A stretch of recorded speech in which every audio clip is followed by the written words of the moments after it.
자, 조명현 씨는 또 이런 이야기도 했습니다. 오늘 조선일보와의 인터뷰를 조 씨가 한 모양인데 이런 얘기가 있더군요. 한번 보시면 기자회견을 어제 국회에서 하고 내가 국회 건물 밖에 있는데 정진상 씨 밑에서 일했던 사람이 나를 무서운 눈빛으로 한참을 쳐다봤어요. 무서워요. 두려워요.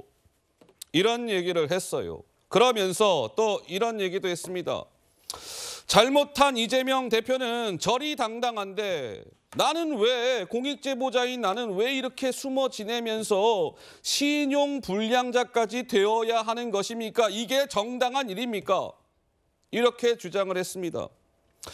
조 씨는 어제 감정에 북받친 듯 눈물도 보였습니다. 이렇게요. 확인해 보시죠. 저는 일개 개인이고 힘없는 사람입니다. 죄송합니다. 예, 괜찮습니다. 네. 보잘것없는 힘이지만 올바른 대한민국이 되기를 바랍니다. 저 앞으로의 일은 예측도 상상도 안 돼서 저는 제가 해야 될 일은 딱 하나라고 생각합니다. 견뎌내는 것. 견뎌내는 거. 네. 괜찮아요. 네. 네.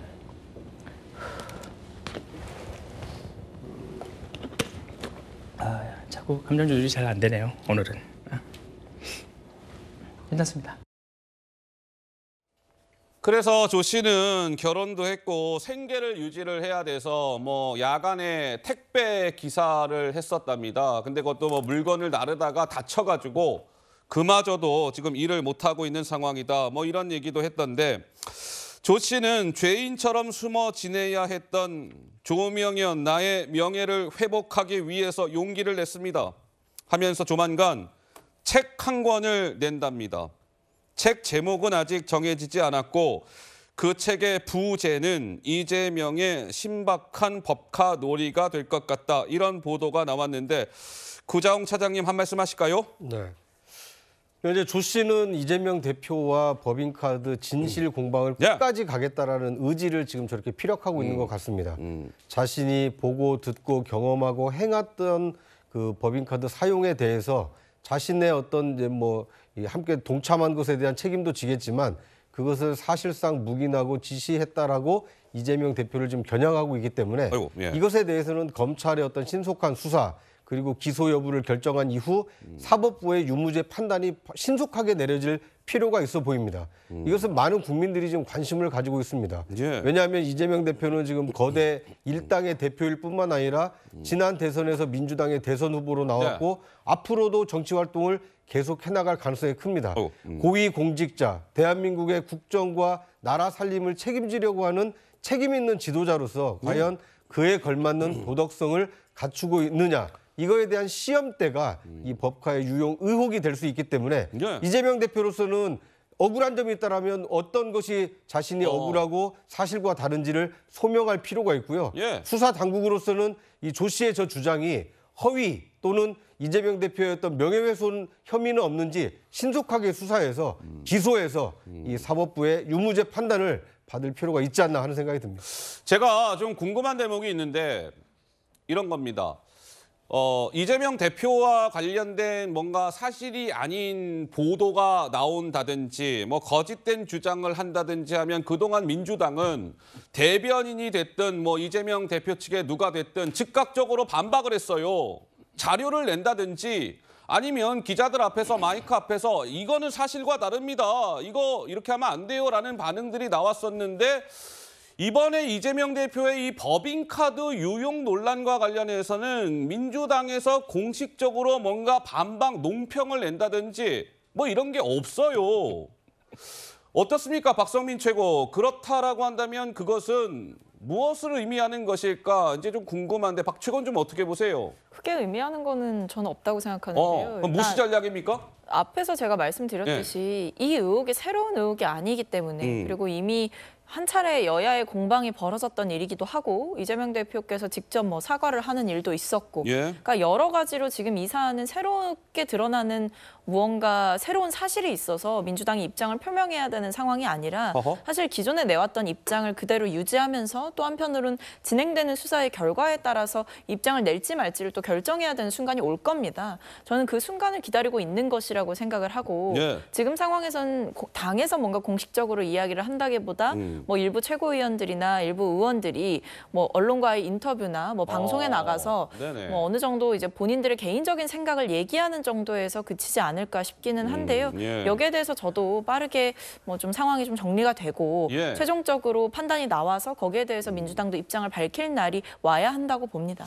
이 법인카드 논란이 이재명 대표가 관여된 것 아니냐라는 언론 보도가 나온 지는 꽤 됐는데 제 기억에는 민주당이 뭔가 공식적인 논평이나 이런 걸로 입장을 낸 바는 오늘 현재까지는 없는 것 같아요. 이 타이밍에서 서정욱 변호사가 손을 드셨습니다. 말씀하시죠.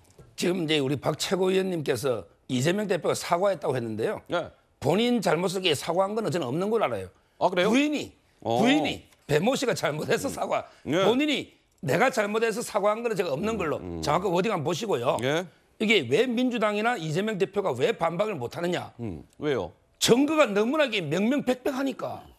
아니 샴푸를 개인 카드로 일제 샴푸를 사왔잖아요. 개인 카드로. 그러고 이게 주무관이 현금을 보내주잖아요. 거기에 딱 거래 내역이 나타나 있잖아요. 이걸 어떻게 반박합니까? 본인들이 반박할 근거가 없고 너무나 증거가 확실하니까 저는 반박을 못하고 침묵한다. 이렇게 보이고요. 여기서 중요한 게 그 돈 보내준 주무관님 있죠. 이런 분에게 우리가 보호해야 됩니다. 옛날에 고 김문기 씨, 유한기 씨, 고 전영수 씨, 그다음에 배모 씨의 그 지인 남자 법인카드 조사받다가 극단 선택했죠. 이런 게 4-5 분들이 왜 했습니까? 아니 잘못은 밑에 부하들한테 시키고 이재명 대표가 나는 몰라. 그 사람들이 다 알아서 해서 이래가 이 주무관이 현직 공무원이에요. 만약에 주무관이 체포되고 처벌돼서 파면되고 이러면 이게 그 책임을 누가 질 겁니까? 저는 지금이라도 이재명 대표가 내가 다 했다. 내 밑에 공무원들은 선처해라. 지금 이게 공무원 다 조사하면요. 공무원 이게 과장 뭐 그 위에 실장들 다 처벌되고 다칩니다. 이재명 대표 내 혼자 책임지겠다. 지금은 자백해야 돼요. 자, 사실은 이제 이런 스토리가 있었습니다. 시청자 여러분들. 조명현 씨가 뭐 어제 국회에서 기자회견한 것은 뭐 갑자기 느닷없이 하게 된 것이 아니라 원래 오늘 국정감사, 정무위 국정감사가 있었어요. 근데 여기에 원래는 이 조명현 씨가 참고인으로 나와서 이제 뭐 이런저런 이야기를 하려고 했었는데 민주당의 뭐 반대로 인해서 참고인으로 나가는 것이 무산이 되자 조명현 씨는 그런 것이죠. 내가 어차피 저렇게 국회에 나가서 내가 증언을 하기로 마음을 먹었는데 무산이 됐으니 용기를 낸 김에 국회에 나가서 내가 기자회견을 하겠습니다. 라고 해서 어제 기자회견이 이루어진 겁니다. 조 씨는 민주당을 향해서 무엇이 두려워서 내가 참고인으로 나가는 것을 막으려 했습니까? 이런 취지의 주장도 했습니다. 들어보시죠. 어떻게 서민을 위하고 국민을 위한 좋은 세상을 만들어준다는 약속을 모든 국민 앞에서 당당히 할 수 있으십니까? 무엇이 두려워 제가 국정감사 참고인으로 나가는 것을 기필코 뒤엎어 무산시키는 것입니까?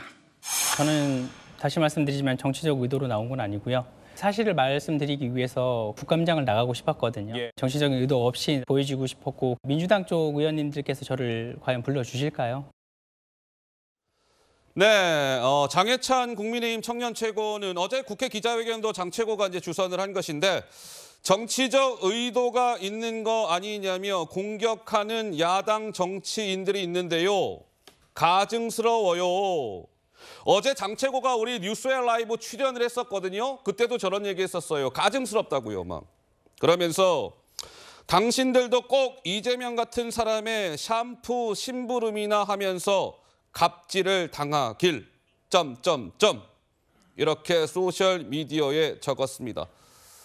자, 글쎄요. 이 법인카드 유용 논란은 제가 아까도 말씀드린 것처럼 수원지검에서 수사, 조사가 진행이 되고 있으니까 어떤 식으로든 머지않아 그 사실관계가 드러날 겁니다. 지켜보도록 하면서 저희가 준비한 두 번째 주제로 넘어가겠습니다. 12시 36분이 됐군요. 만나보시죠.